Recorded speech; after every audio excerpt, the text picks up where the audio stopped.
Well, hello, welcome, good morning, and rise and shine. You are with Gayle Nicholson and the Seven Figure Sunrise Summit.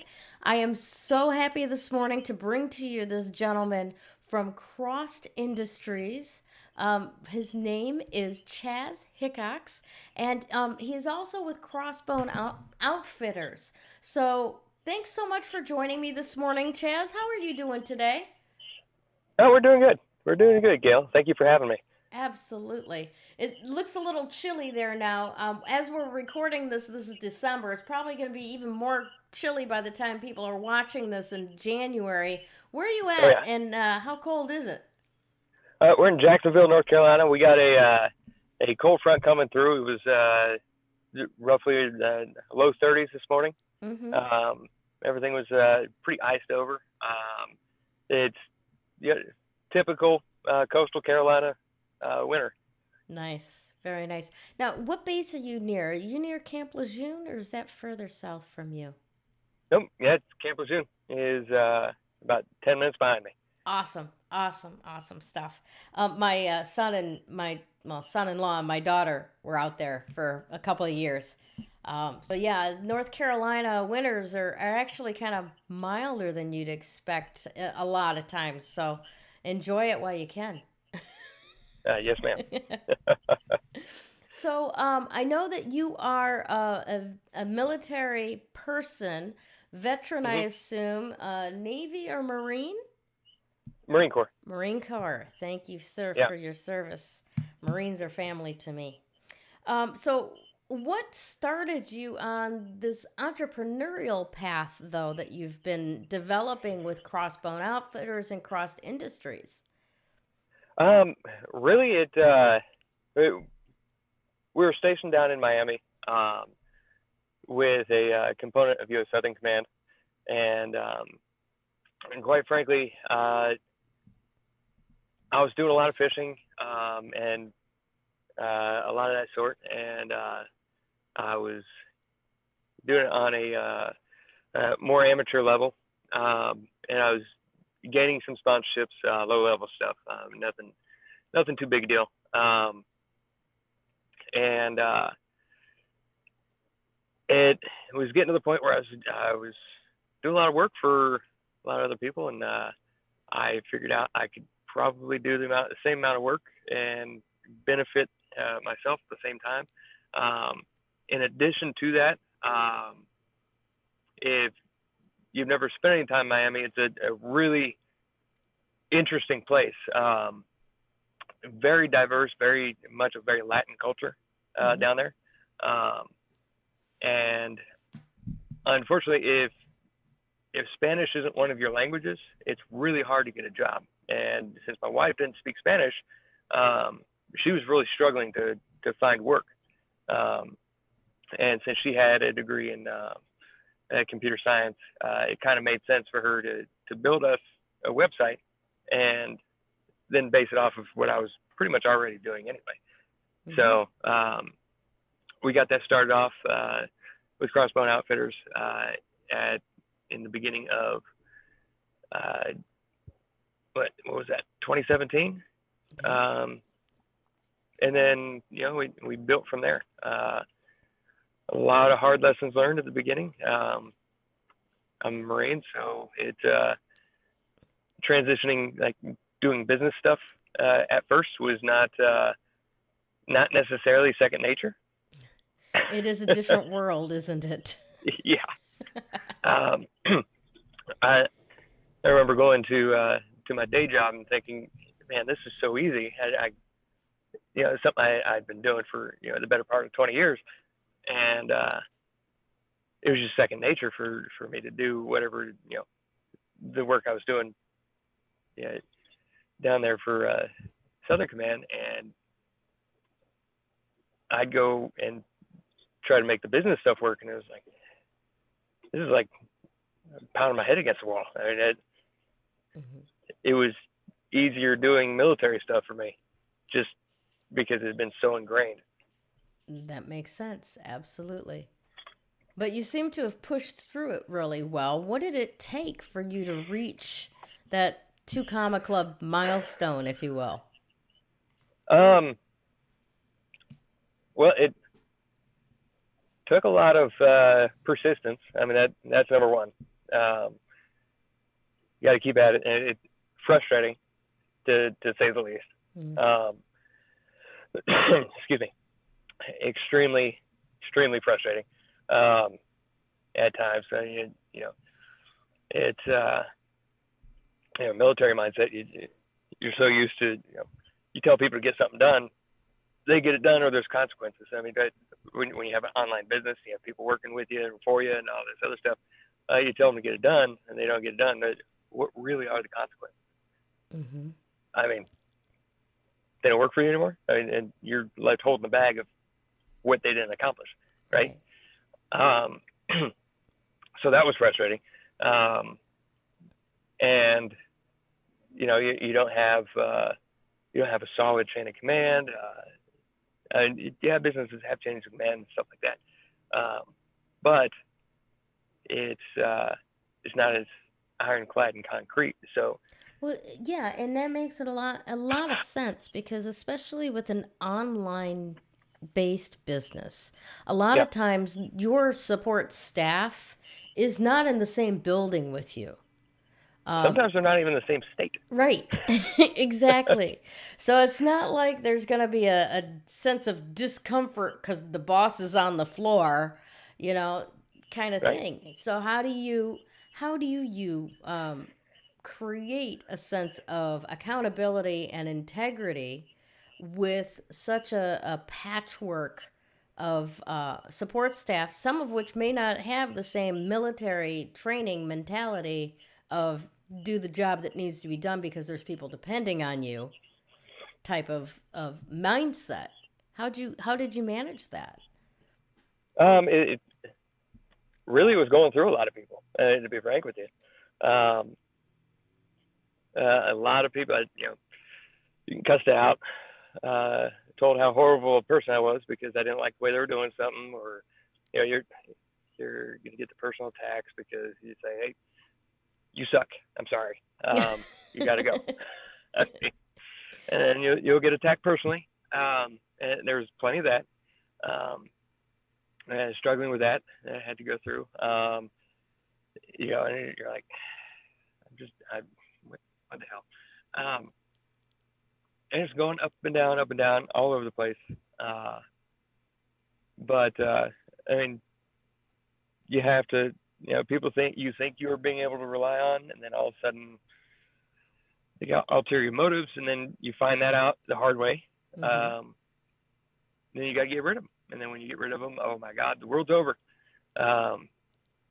And because you're such a horrible person, because you got rid of them, now they're going to do everything they can to crush your little company or something like that. And they'll say stupid stuff to you, or text messages or messenger stuff like that. One of the things that you really got to do is really just not allow that to bleed into the social media mantra. I mean, especially in our industry, in the fishing industry, it's a very small industry, right? So, I mean, I can't tell you how many times I wanted to take screenshots of what people would say to me and just blast that all over the internet. Like, oh, this son of a gun said this. I'm like, ah. But then you got to ask yourself, cui bono, right? Quibo. Cui bono, who benefits? I don't. Right. I don't benefit from that. What does that do? Okay, well, don't talk to Chaz because if things go wrong, he's going to screenshot it and he's going to tell the whole world. So I don't want anything to do with him. Right? Right. So it does inspire a whole new level of leadership and self determination and self discipline to not just give in to that, revenge. You hurt me, I'm going to hurt you publicly kind of thing, and kind of rise above that. Let go of the people that are toxifying the workspace. And what did that open up for you, though? What was available when you got those people out of your way? well, once you start working with the right people, and the right people will always present themselves. I mean, I work with some of uh, the finest people out there. I mean, um, some of my closest friends are the guys that I work with, and you know, one of them specifically, a guy named Trayton Dollar. Um, you know, he's just one that no matter what, I can always rely on him for random stuff. I mean, he helps me out with events. He'll travel. You know, if we go do trade shows, you know, he traveled last year in 2019. East Tennessee Fishing Show. Didn't have the budget to pay him, but he came up anyway. We ended up taking care of him on the back end, but I mean, you know, that kind of thing. Mm-hmm. We got another dear friend of mine, George, who's out in George and Amy. They're out in Ohio. They traveled out to the same fishing show to help us set up, help us do all that stuff. And when you find the right people, their loyalty will show through. And yeah, it's just they're always still around, and it makes it easy to have to drop the hat, do whatever I have to for them. You know, and then like the people who are not that way, when they get mad and call me a name or something, it's really easy to be like, okay, bye. I don't care. Go away. Now that you realize how many really good people are out there, it's a lot easier to let go of the ones that are making that rolling that rock up the hill a harder task than it has to be, right? Right. And now, then go ahead. Don't want to leave anybody out because I so many people have helped me out so much, and that's a big thing. You know, with you know, Crossbone, most business people don't really understand how the fishing world works, mm-hmm. right? As far as like the marketing piece. So when I mentioned at the beginning that I was, you know, starting to build sponsorships and stuff like that, the fishing world is very similar to the racing world, right? Okay. It's the easiest comparison I can make for somebody that's from the outside looking in. Okay. Right. So as we go to these different events, we're all over the place, right? And very similar to the racing world, we're all independent guys mm-hmm. going to all these places. They're racing or rodeo, it's kind of the same thing, mm-hmm. right? And to save on expenses, we start picking up these little sponsors.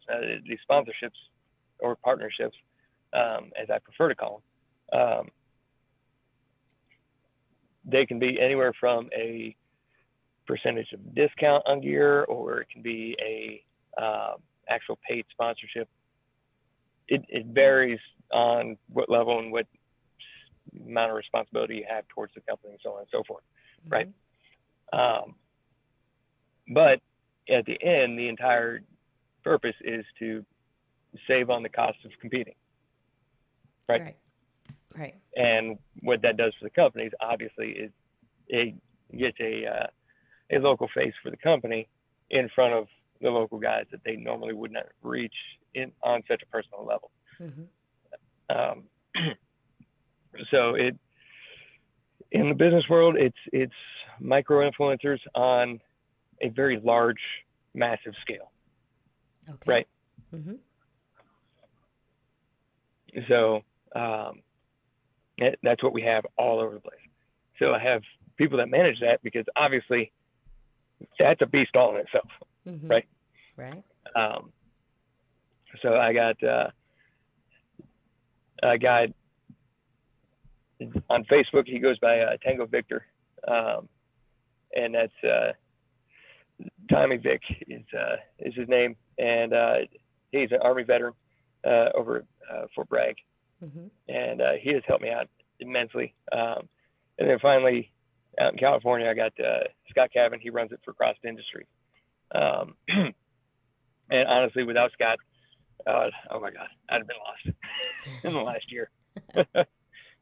But Scott and Tommy are on a three-way chat on Telegram pretty much all day long, every day.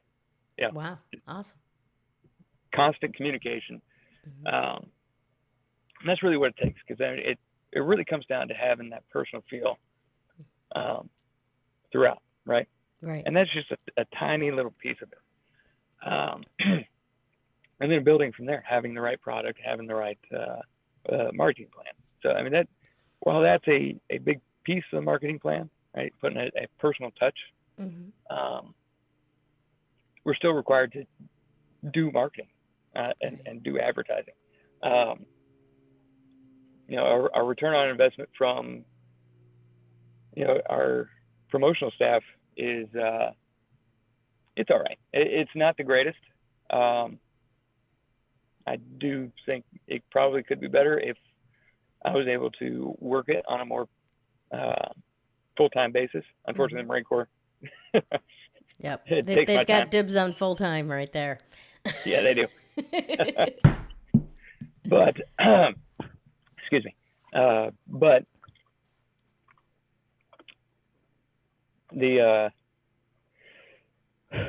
our regular advertising is pretty huge. We do the regular, the social media advertising and all that stuff, and being able to unlock the appropriate audiences and having the appropriate advertising crew to put together the creatives and put together the videos and all the other stuff. And really, you got to put that face out there, because when things go wrong in the company, which they always will. Like this year, we were kicking ass all the way up until about May or June, right? Averaging over $100,000 a month, and just going to town and doing awesome. Which our biggest complaint was the fact that if they did financing, there was up to a week lag on some of the financing for us to finally get paid before we would ship something, right? And that was just financing company. Sorry, we don't ship before we get paid. Didn't happen. Right. Apologize for that, but no, we did that once. Never doing that again. Or we get burned. Yeah. But yeah. So what ended up happening is every once in a while, like, we go through multiple distributors for a lot of our stuff. And the reason we do that is that way we never have to worry about inventory, right? With multiple distributors, we don't even have to keep track of it, because it's like, all right, well, these people are out, but they got some. Or those two are out, this guy's got some, right? Well, COVID really kind of screwed us this year, right? Yeah, I would imagine so. All three of our major boating electronics brands, and that would be Garmin, Lowrance, and Johnson Outdoors, which owns two companies, Humminbird and Minn Kota.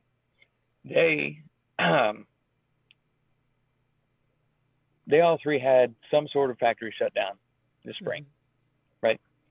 Johnson Outdoors had the worst one out of Minnesota, which was 6 weeks, where they were completely shut down.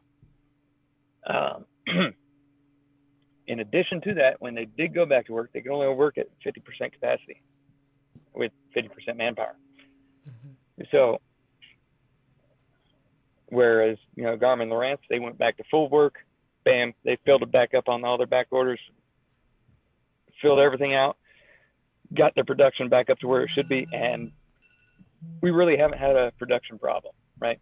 And it used to be before, even if we did have a back order, at most it might have been maybe 2 or 3 weeks at the very tops, if it was on a back order thing. Extreme most. With Johnson Outdoors, I still have back orders from June. Wow. in December. Yeah. Now you can imagine Yeah. somebody orders a trolling motor in June.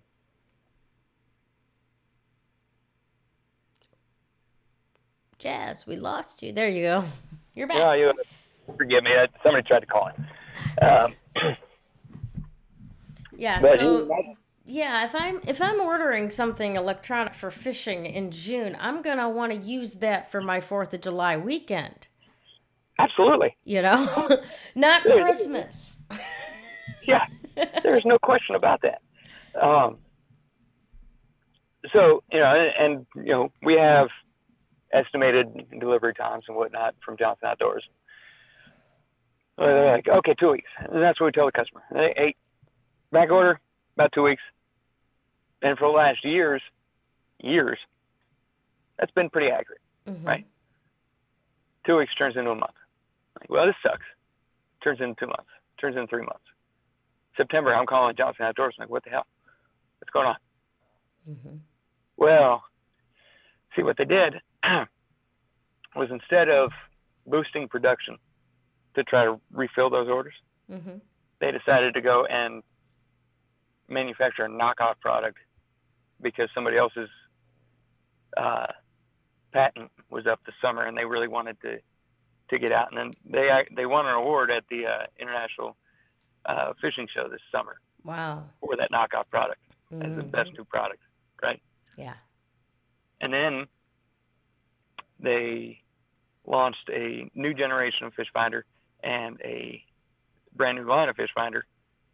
And then they're trying to come out with a new production of what they call 360 Live. Okay. All of which have nothing to do with the 6 weeks of back orders that they still owe me. Yeah. Right? Yeah. Not so good. Right. So, of course, the customer doesn't see this. Right? Who catches it in the face? The guy that made the sale. Right. Not the guy that makes the product. So, anyway, and we're trying our best with, handling it with customers. I think usually we never had a problem with any of our terms and conditions before. And most of our terms and conditions, especially like with, large credit card orders and stuff like that, there's a substantial credit card fee that goes along with that. So, especially PayPal. PayPal's ridiculous, right?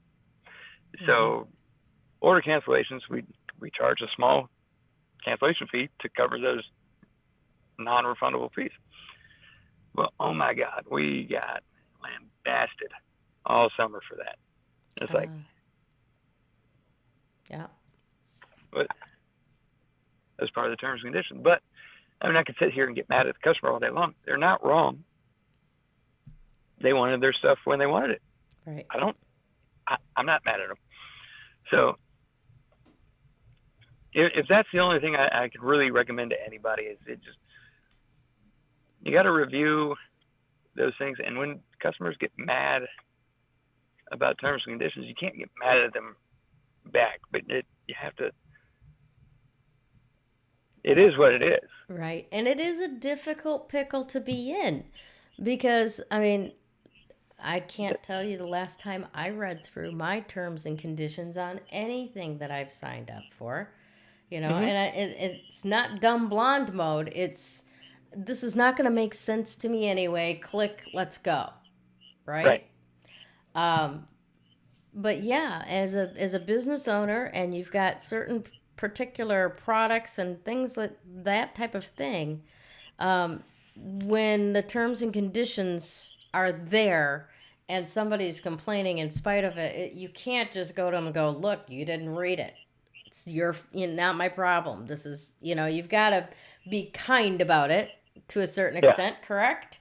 And you've got to walk your client through there, or else they will cease to be a client and they will tell all their friends to never be a client, right? Right. Absolutely. And so that's the biggest thing that's hurt us this year. And that's something that's actually been our biggest learning point since owning the business, really. I mean, we had an issue last year where within a 2-week period we had somebody do about $30,000 worth of fraudulent orders with stolen credit cards, Oh my. which happens online. Oh yeah, that's bad. So and what people don't tell anybody is when you rightfully go to your bank and say, hey, that was a fraudulent charge, right? The bank sucks that money back into your card, Mm-hmm. like they should, right? Nothing wrong with that. Mm-hmm. But if that item's already shipped, Yeah.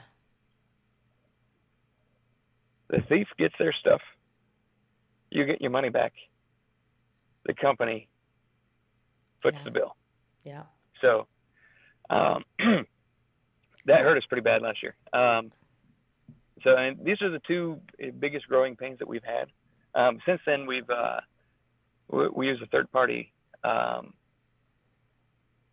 service with our credit card processing that literally won't let an order shift into complete until they've gone through the entire credit card and scrubbed it. And then once they scrub it, they pretty much ensure it that if that gets recalled or a chargeback, they cover it because they already scrubbed it. And for all of our listeners who may be interested in finding that third-party company, can you give us a name? Not right now because my wife handles it. Okay. Well, definitely reach out to Chaz. This, this is being recorded in December.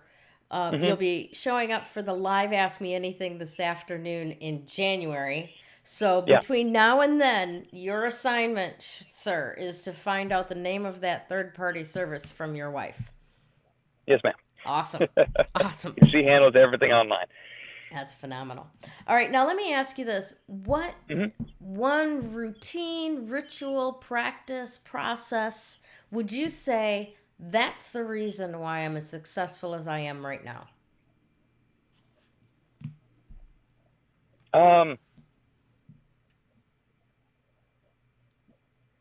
I would say building social media. Routinely creating and editing content and providing content out there of personable content, right? Yeah. People try, and you look at social media content all over the place with like business content, and I even had to, I hate to say this, but I had certain marketers, great people, wonderful people, but I had to remind them that less is more when it comes to social media, right? And I don't mean by the amount of times that you're posting, but how you're posting it, right? So, like if you go through cross industries, Facebook, right? And if you look at like for the last couple of months, I've really sucked. I've had an injury go on. I've had a bunch of personal things going on. Not to mention spending a month away with the Marine Corps and all that other stuff. I really have not been keeping up with it the way I absolutely should be. Right. However,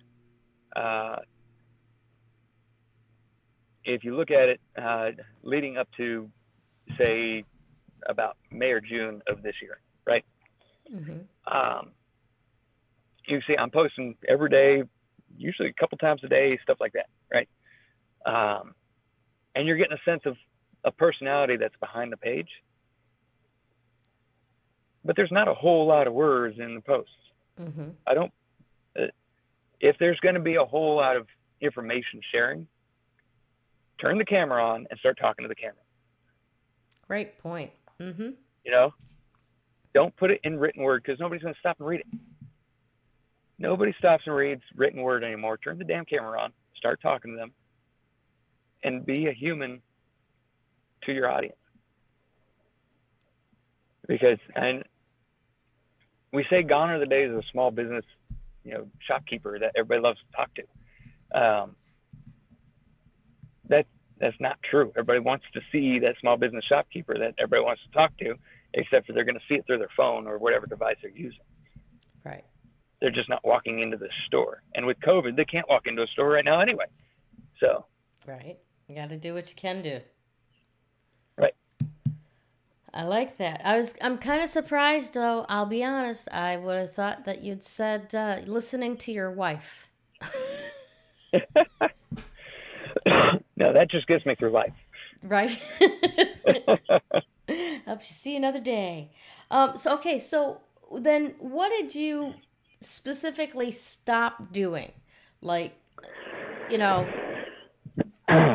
this is not helping me. I need to not do this anymore.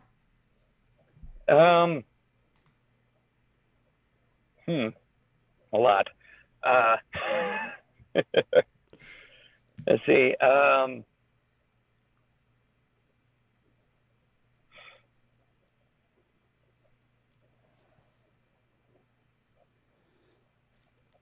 Geez, where to start with that? Specifically, stop doing. Man, I had it's completely answered out, and there's so much to go off of. Right. Uh, Well, one yeah, thing that you've already mentioned is that you've stopped yourself from screenshotting yeah. situations where you could feel You know that you what? were right about it, but did it really benefit your business to show people how right you were about it? Yeah, I mean, that's personal interaction. Hmm.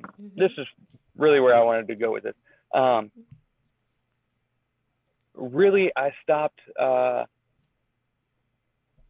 full on getting into the whole bit about politics, right? Now, every once in a while, I'll dive into there because that's one thing. If you talk to me in person, that's what I'm really interested in. I do have a personal belief that if you don't pay attention to politics at some point in time, it's going to pay attention to you, right? Yep. Um, so every once in a while, you'll see something pop out for me on that. But one of the good things about being in the Marine Corps Hmm.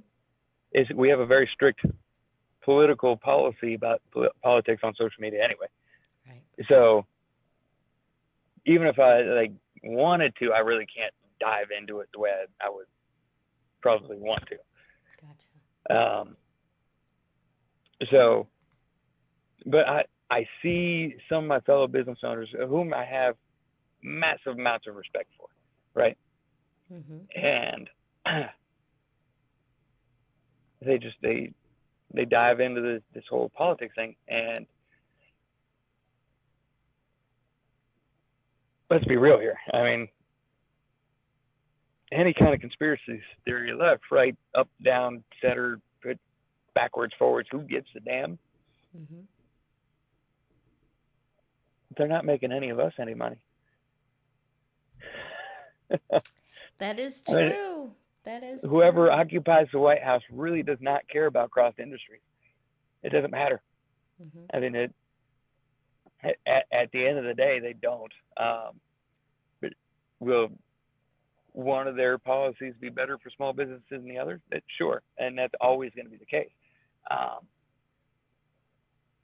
but is anything we say on Facebook going to make it to the real world and make a difference? No. So if you really want to make that kind of change, if you really are what you say you are on any kind of social media about politics, social media, or social justice, or anything like that, get off the social media and go do something real in the real world. Hmm. Otherwise, leave social media to be social and be friendly and be amongst attract people with social media. Yeah.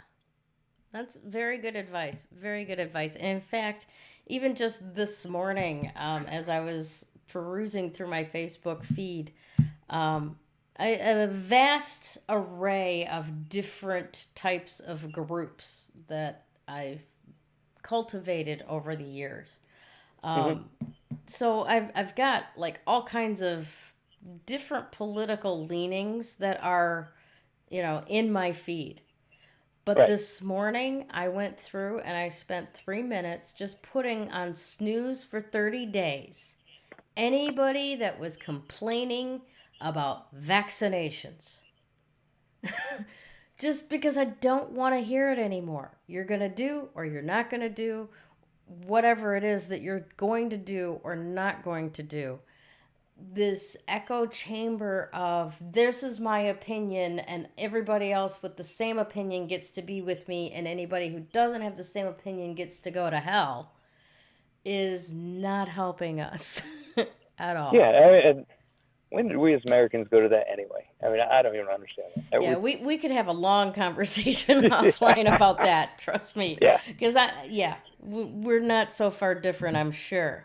But to bring it back to what today is about, I want to give you a moment to share your overarching wisdom that you have learned from becoming an online entrepreneur in the space that you have skills, talents, and expertise to anyone out there that might be going, how can I make my cookie decorating skills $1 million maker for me?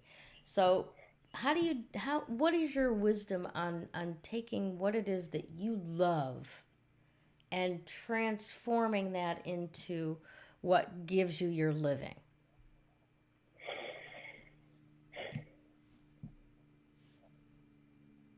Really, at the end of the day,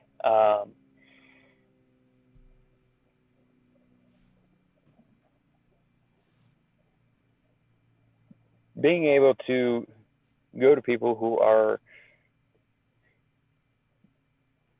maybe they enjoy it, they like it, they are finding a hobby in it, or finding a new beginning in it, or have been doing it for a long time. It doesn't matter. Having an open mind with the people that you're addressing, number one, Mm-hmm. right? Yeah. And being willing to both learn and teach from them at the same time. That's one of the reasons I like fishing so much, is that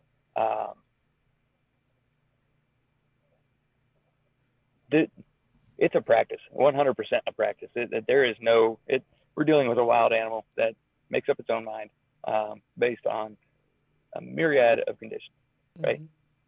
So I could come up with a technique that works for me 90% of the time at this time of the year, right? Mm-hmm. Somebody else could come up with something that's a polar opposite that works for them at this time of the year and be more right, less right, or equally right. Mm-hmm. I don't know, right? Yeah. So, and that doesn't, skill level or experience level makes no difference in that, right? Mm-hmm. Now, experience level goes a long way. I give you that.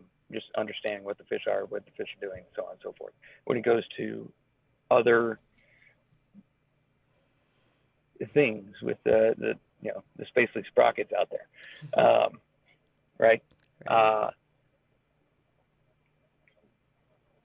You have a passion for that.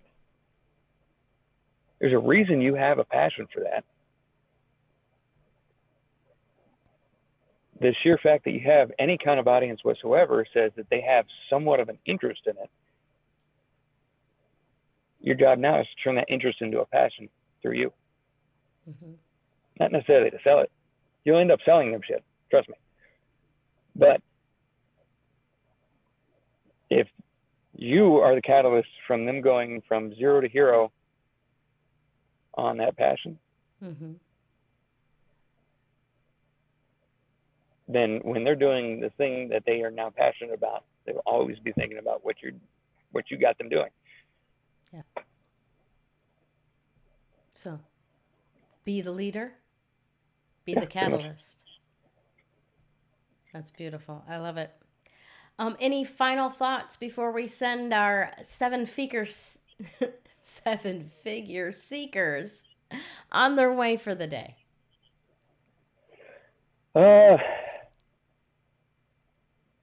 No, just keep on keeping on. I mean, everybody's going to go up and down. It's just persistence is the biggest key. to everything. So That is so true. So true. Persistence carries the day. Over skill, over talent, consistency, showing up, and just keep hitting it. That's beautiful. Thank you so much, Chaz, for our conversation today. You've got some really, really good golden nuggets in here for people to glean from. I really appreciate your contribution and your time spent with me. We'll talk to you again real soon, I hope. Have a great day, everybody. Hit it hard, and we'll see you soon. thank you, Gayle.